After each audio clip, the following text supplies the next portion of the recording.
राधे राधे गुरुजी जी। आपसे कुछ बातें करनी। बोलो। बोल रहे 2023 में हम 21 मई को शादी किए थे। कौन?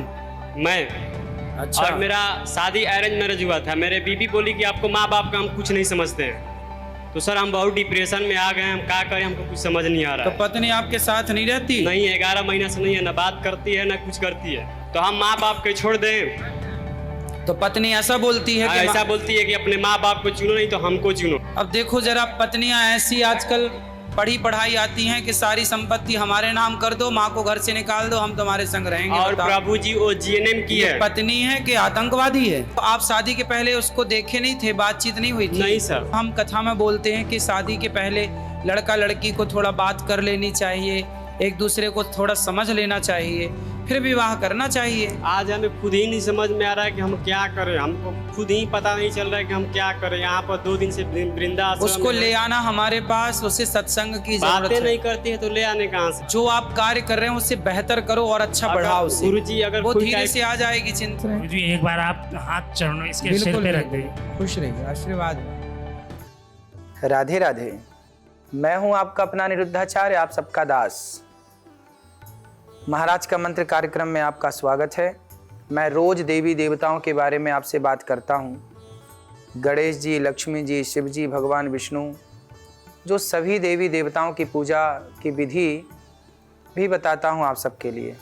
लेकिन आज मैं आपको बताऊंगा कि घर में जिस मंदिर में आप पूजा करते हैं वो मंदिर कैसा हो, भगवान को कहाँ बिठाएं, किस तरह बिठाएं, कैसे भोग लगाएं, मंदिर कैसा हो, किस वक्त भोग लगाएं, मंदिर का क्या महत्व है, कब भगवान को क्या भोग लगाएं, किस तरह से प्रभु तृप्त हो जाएं, किस तरह से भगवान प्रसन्न हो जाएं, आज मैं आपको ये सब बताऊंगा। आइए अब कार्यक्रम की शुरुआत करते हैं। बात करते हैं आज के उपाय की। हर कोई अपने घर का मंदिर अपनी पसंद का बनाता है, उसे अपनी पसंद से सजाता भी है। लेकिन मंदिर की दिशा सही होनी चाहिए, सही आकार होना चाहिए, ये बेहद ज़रूरी बातें हैं। नहीं तो घर में नकारात्मकता बढ़ती है। मंदिर कैसा हो? मंदिर घर में लकड़ी का हो। आप लकड़ी का मंदिर बना सकते हैं और मंदिर लकड़ी के साथ साथ संगमरमर का भी यदि आप मंदिर बनाना चाहें तो संगमरमर का मंदिर बना सकते हैं। कहते हैं कि लकड़ी का मंदिर जो है ये धन धान्य में वृद्धि कराने वाला मंदिर होता है। कहते हैं कि जब भगवान जहाँ बैठते हैं वो चौकी लकड़ी की होनी चाहिए। जैसे कि आपने पत्थर का स्लैब रखवाया है मंदिर में, उसके ऊपर एक लकड़ी का कोई चौकी हो, उस लकड़ी की चौकी पे कपड़ा बिछा करके फिर भगवान को स्थापित करें।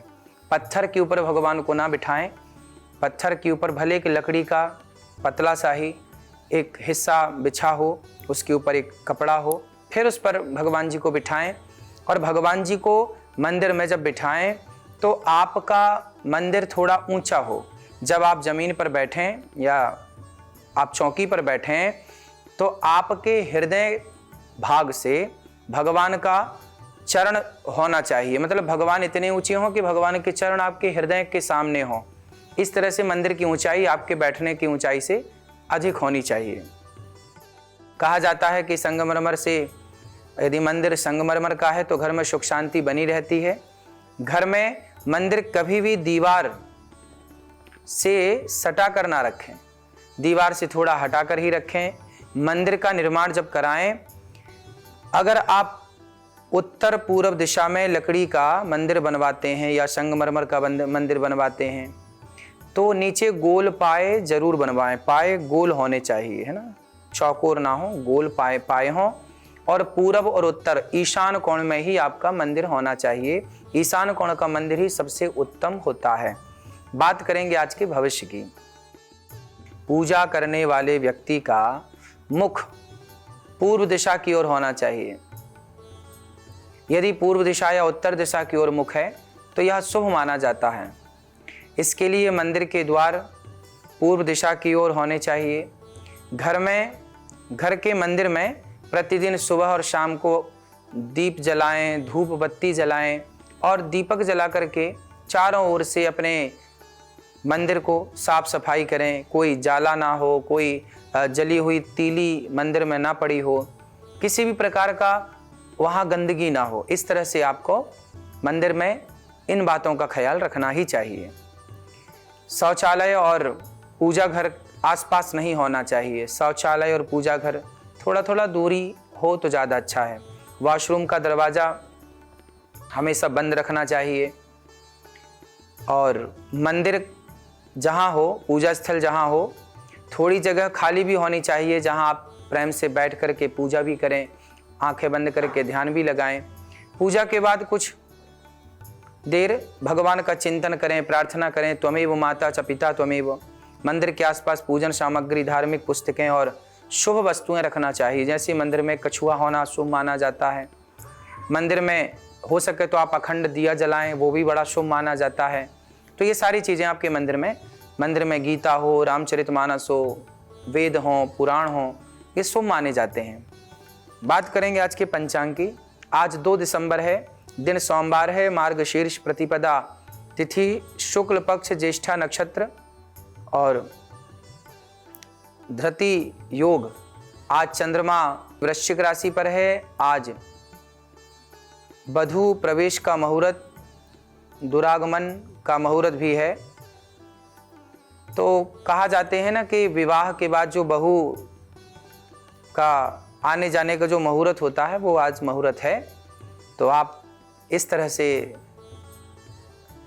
कार्य कर सकते हैं कि नई दुल्हन है, बहू है, उसके आने जाने का मुहूर्त आज है, तो आप आने जाने का कार्य कर सकते हैं। आज के विषय, घर में मंदिर कैसा बनाएं, घर के मंदिर में पूजा कैसे करें। घर के पूजा स्थल से जुड़े कुछ और नियम बताए गए हैं जिनका पालन हम सबको जरूर करना चाहिए। इससे पूजा पाठ का फल शीघ्र ही प्राप्त होता है। आइए जानते हैं कि घर में मंदिर कैसा हो और पूजा कैसे करें, किन गलतियों से आप बचें। घर का मंदिर हमेशा ईशान कोण में ही हो, पूर्व उत्तर की ओर ही होना चाहिए। वहाँ देवी देवताओं का वास है, इसलिए यह दिशा बहुत पवित्र मानी जाती है। पूजा करने वाले व्यक्ति का मुख पूर्व दिशा की ओर ही होना चाहिए, ये श्रेष्ठ माना जाता है।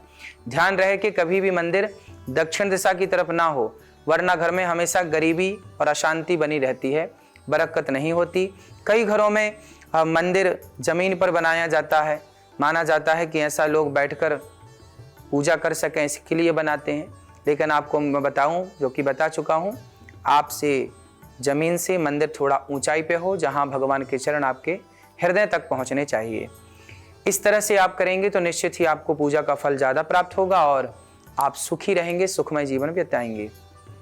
साथ ही मंदिर में भगवान का पूजन करते समय आप रोज भगवान को जब पूजा में बैठें तो सबसे पहले आसन बिछाएं। आसन में एक आचमनी जल लें, अपने को शुद्ध करें। अपवित्र पवित्रो वा सर्वावस्थांगतो पीवा, इस तरह से शुद्धि करें। अपनी ऊपर जल छिड़कें, अपनी शिखा को बांधें, अपने माथे पर तिलक लगाएं।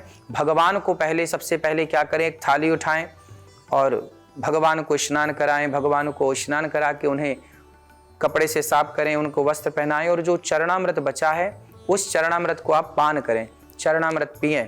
चरणामृत पी करके आप औरों के लिए चरणामृत संभाल के रखें, बच्चों के लिए, परिवार के अन्य सदस्यों के लिए चरणामृत एक पात्र में भर करके रख दें और फिर भगवान को पुष्प चढ़ाएं। पूजा करते समय भगवान का नाम लेकर श्रीमन्नारायण श्रीमन्नारायण, जो यदि आप मंत्र आते हैं तो मंत्र से आप करें, वरना श्रीमन्नारायण श्रीमन्नारायण कहकर आप भगवान को पुष्प चढ़ाएं, तुलसी चढ़ाएं, दुर्वा चढ़ाएं, जो भी आप चढ़ाएं, भोग लगाएं। तो जो भी भगवान के लिए भोग बनाएं वो किसी का जूठा ना हो। मंदिर में आप जब भगवान को भोग लगाएं तो आपकी रसोई में पवित्रता हो। रसोई भी मंदिर का ही स्थान मानी जाती है, तो रसोई पवित्र हो। चप्पल जूता पहन के रसोई में प्रवेश ना करें। बड़े भाव से जब भी भगवान, जैसे जल आप लोग रखते हैं ना पीने वाला, उस जल में एक तुलसी का पत्ता डालें और बड़े प्रेम से एक पात्र में बड़े सावधानी से भोजन बनाएं। कहा जाता है ना कि हम भोजन बनाते हैं तो भोजन बनाते समय बात नहीं करनी चाहिए। जगन्नाथ जी की रसोई में आज भी आप लोगों ने ध्यान दिया होगा कि वहाँ के जो भोजन बनाने वाले हैं मुंह में कपड़ा बांध के रखते हैं, क्योंकि जब आप भोजन बनाते हैं ना तो भोजन बनाते समय यदि आप बात करते हैं तो आपके मुख से जो आपके थूक का जो कण है, आपने देखा होगा कि बात करने से ना हमारे मुख से थूक बाहर, कुछ बूंदें बाहर की ओर उचटती हैं। तो हम यदि बात करेंगे तो हमारे मुख से जो थूक निकलेगा उसके कुछ कण, कुछ बूंदें जाके भोजन में गिरेंगी और वह अशुद्ध हो जाएगा। इसलिए भोजन बनाते समय मौन होना चाहिए, अंदर चिंतन चलता रहे, चिंतन श्रीमन नारायण श्रीमन नारायण। बड़ी सावधानी से भगवान के लिए दाल चावल सब्जी रोटी हलवा पूड़ी जो भी आप बनाएं, और बना करके बड़े प्रेम से भगवान को एक थाली पर दाल चावल साग सब्जी रोटी निकालें, तुलसी का पत्ता डालें और बड़े प्रेम से भगवान के मंदिर में जाएं। वहाँ पर भगवान को जैसे माँ बच्चे को खिलाती है इस तरह से भगवान को भोग लगाना चाहिए। भोग लगाते समय भगवान से कहना चाहिए, प्रभु जो आपका दिया है वो प्रसाद आप स्वीकार करें, आपकी कृपा से ये प्रसाद आपके लिए है। तो भगवान को बड़े प्रेम से भोग लगाएं, थोड़ी देर घंटी बजाएं, भोग लगा करके बड़े प्रेम से कम 2 मिनट 3 मिनट तक भगवान को प्रेम से भोग लगाएं। और भोग लगाने के बाद भगवान का मुंह भाव से साफ करें, जल पिलाएं, फिर वो थाली उठाएं और दाल को दाल में जाके मिला दें, चावल को चावल में जाके मिला दें, रोटी को रोटी में जाके मिला दें। सब प्रकार से सबको सब में मिला देने से आपका पूरा भोजन प्रसाद बन जाता है और वो प्रसाद बच्चों को पवाएं, निश्चित ही आपका कल्याण होगा। बात करेंगे आज के समाधान की। मंदिर में कभी भी खंडित मूर्तियां ना रखें, ना ही मंदिर में पूर्वजों की फोटो दक्षिण दीवार पर, घर में दक्षिण की ओर रखें। मंदिर में पूर्वजों की फोटो ना हो, भगवान की ही तस्वीर हो, भगवान ही हो। मंदिर में देवी देवताओं का कि एक एक ही प्रतिमा हो, एक से अधिक ना हो, और एक से अधिक मूर्तियां हैं तो किसी और को आप दान कर सकते हैं। देवी देवताओं की कृपा आपके परिवार पर बनी रहे। मंदिर में कभी भी बासी फूल, दीपक की जली हुई बत्ती और धूप बत्ती की राख, माचिस की जली हुई तीलियां ना रहने दें। इन सबको साफ करके मंदिर को स्वच्छ बनाएं। मंदिर में धूल जाले या किसी तरह से गंदगी ना हो, वरना घर में नकारात्मकता बढ़ती है, एक के बाद एक मुसीबतें भी आती हैं, कामों में सफलताएं नहीं मिलती। मंदिर के बर्तन जो हैं बिल्कुल साफ सुथरे होने चाहिए, अच्छे हों। मंदिर में बिछा हुआ कपड़ा समेत सारी चीज़ें हमेशा साफ सुथरी हों। घर में काले रंग के पत्थर या काले नीले रंग के पर्दे आदि का उपयोग बिल्कुल ना करें, इससे घर में नकारात्मकता बढ़ती ही है ना। काले पर्दे ना हो, नकारात्मकता को काला खींचता है। इसके अलावा कहते हैं ना कि अमावस्या को नेगेटिविटी का साया ज़्यादा होता है, क्योंकि अमावस्या काली रात होती है। ऐसे काले पर्दे हैं, काले कपड़े हैं, ये सब चीज़ें ना, काली जो चीज़ें हैं, विशेषकर मंदिर में इन सब का प्रयोग कम ही होता है। कहते हैं ना पूजा करने बैठो तो काले कलर के कपड़े ना पहनो, लाल शुभ माना जाता है, पीला शुभ माना जाता है, सफ़ेद शुभ माना जाता है। काला नेगेटिविटी को खींचता है ना। प्राकृतिक भी है, देखिए आप वाइट कलर का कपड़ा पहनेंगे तो आपको वो कपड़ा ठंडा करेगा, आपके शरीर को, त्वचा को ठंडा रखेगा, गर्मी से बचाता है। जबकि काला कपड़ा आप पहनेंगे ना तो वो गर्मी को और बढ़ाता है। तो नेचुरल भी है, आप साइंटिफिक भी इनको चीज़ों को देख सकते हैं, समझ सकते हैं। पीला, हरा या हल्के गुलाबी रंग का दीवार के मतलब मंदिर के लिए शुभ मानी जाती हैं चीज़ें, ये रंग शुभ माने जाते हैं। हालांकि ध्यान रखें कि मंदिर की दीवार का रंग एक सा ही होना चाहिए, है ना, एक रंग का हो। वाइट ज़्यादा अच्छा है, सबसे शांति का प्रतीक है सफ़ेद। भगवान का ध्यान क्यों लगाया जाता है? आत्म शांति, आत्मचिंतन के लिए, आत्म कल्याण के लिए। भगवान की पूजा इसलिए करनी चाहिए क्योंकि भगवान की पूजा के बिना हमारा जीवन अस्त व्यस्त था।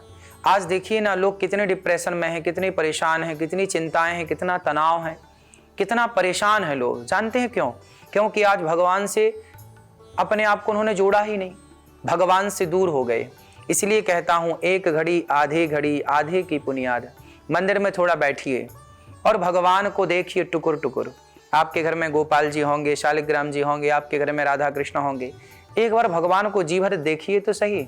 मंदिर में बैठकर भगवान को देखिए, नेत्र खोल करके जी भर के देखते रहिए। वृंदावन आइए तो बिहारी जी को देखिए और देखिए इतना प्यार से, प्रेम से कि भगवान मंदिर से निकल करके मन मंदिर में आकर के बैठ जाएं।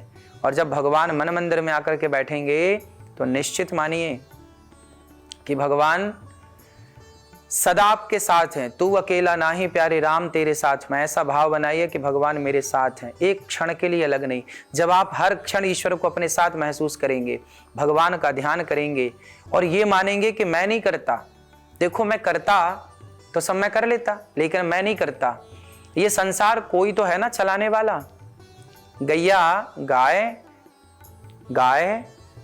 घास खाती है और घास खाने के बाद उससे दूध निकलता है।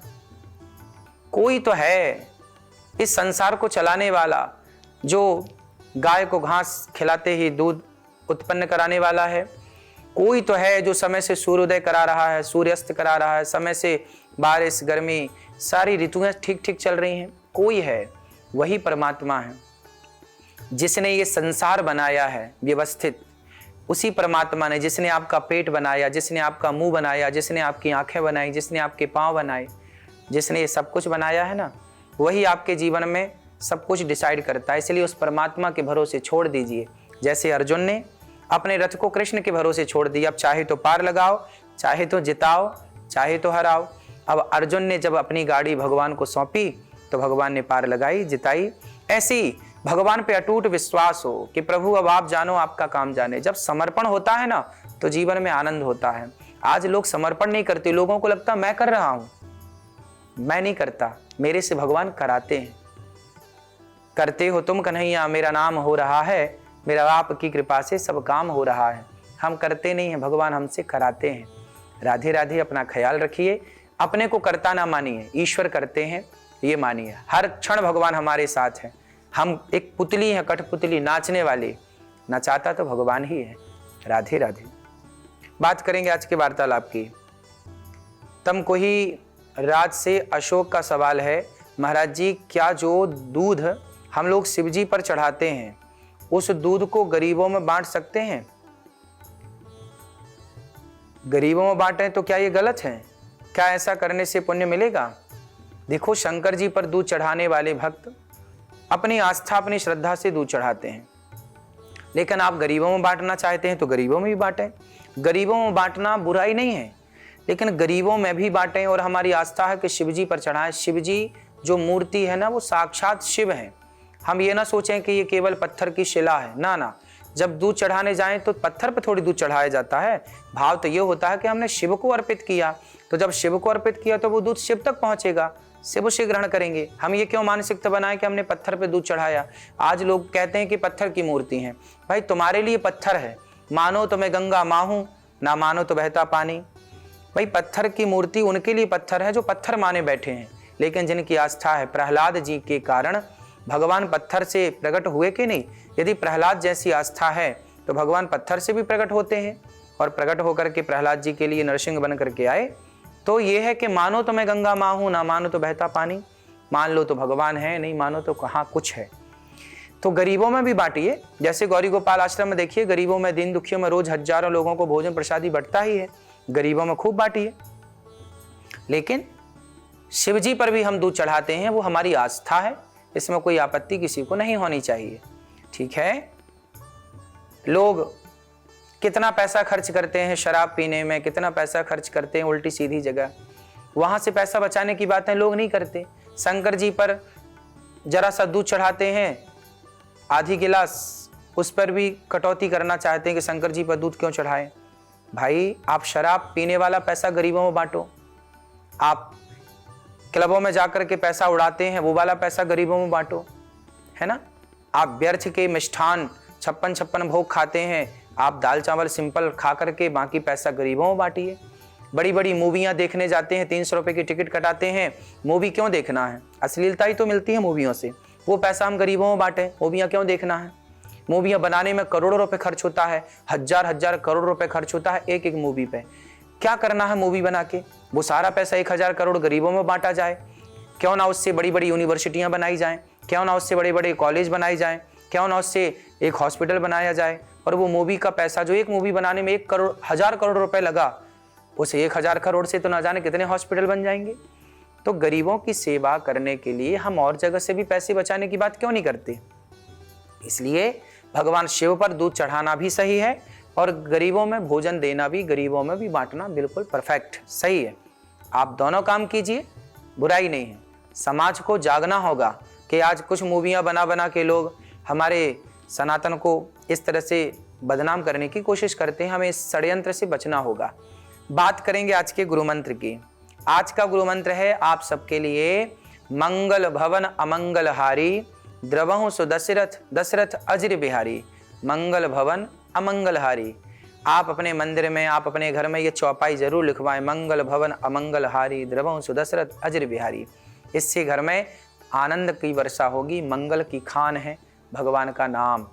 आज के लकी कॉलर भाटपार रानी से सौरव वर्मा जी का सवाल है, मैं अभी बैंक में नौकरी करता हूँ, मन नहीं लगता और बड़ी नौकरी करना चाहता हूँ। क्या मुझे नौकरी छोड़कर आगे की पढ़ाई करना चाहिए या नौकरी के साथ साथ पढ़ाई करना चाहिए? नौकरी करते हुए आपका पढ़ाई करना चाहिए। नौकरी करते हुए ही आपको पढ़ाई करना चाहिए। पढ़ाई भी करते रहिए, नौकरी भी करते रहिए। जब आपका और बढ़िया हो जाए तो एक नौकरी छोड़ के दूसरी वाली में आप पहुंच जाइए। नौकरी छोड़ देंगे तो अच्छा नहीं होगा, पैसे आने भी चाहिए, तो इसलिए नौकरी भी चलती रहे, पढ़ाई भी चलती रहे। पढ़ाई पर ज़्यादा फोकस करिए, आपको और सफल बनना है। बात करेंगे कल के विषय की, चंद्र दर्शन का महत्व क्या है। कल बात करेंगे चंद्र दर्शन का महत्व क्या है, किस तरह से भगवान की पूजा करें, चंद्र दर्शन किस तरह से करें, इन सारे विषयों पर बात करेंगे कल। महाराज का मंत्र कार्यक्रम TV9 भारतवर्ष पर जरूर देखें, जुड़े रहें महाराज का मंत्र कार्यक्रम में। और गौरी गोपाल आश्रम की जितनी सेवाएं हैं आप सबके कल्याण के लिए हैं। 290 से अधिक बेसहारा वृद्ध माएँ गौरी गोपाल में रहती हैं, अखंड रसोई चलती है। आप भी वृंदावन आएँ और इन सेवाओं को देख करके लाभान्वित हों। आप भी इन सेवाओं से जुड़ें, वृंदावन आते रहें, गौरी गोपाल की सेवाओं को देखते रहें, आकर देखें। आप सभी अपना ख्याल रखें, सुखी रहें, स्वस्थ रहें, निरोगी रहें। भगवान आपको सुखी रखें, स्वस्थ रखें। राधे राधे। जय श्रीमन्नारायण, जय श्री कृष्णा, राधे राधे।